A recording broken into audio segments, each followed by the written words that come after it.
علی اپنے ماں باپ اور دادا کے ساتھ رہتا تھا۔ دادا جی بوڑھے تھے اور ان کے ہاتھ کانپتے تھے۔ ایک دن کھاتے ہوئے ان کے ہاتھ سے پیالہ گر کر ٹوٹ گیا۔ علی کے ابو ناراض ہوئے اور بولے، اب سے آپ لکڑی کے پیالے میں کھائیں گے تاکہ وہ نہ ٹوٹے۔ تو دوستو، اگلے دن علی فرش پر بیٹھا لکڑی کے ٹکڑوں سے کچھ بنا رہا تھا۔ ابو نے پوچھا، بیٹا کیا بنا رہے ہو؟ علی نے مسکرا کر کہا، ابو آپ کے لیے لکڑی کا پیالہ بنا رہا ہوں تاکہ آپ بڑھاپے میں اسے استعمال کر سکیں۔ تو دوستو، یہ سن کر ابو خاموش ہو گئے۔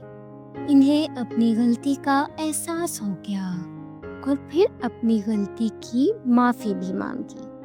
اسی رات سارا خاندان ایک ساتھ بیٹھا اور دادا جی عزت و محبت سے سب کے ساتھ میز پر کھانے لگے۔ تو اس کہانی میں ہمارے لیے یہ سبق تھا کہ خاندان محبت، عزت اور خیال رکھنے سے مضبوط بنتے ہیں۔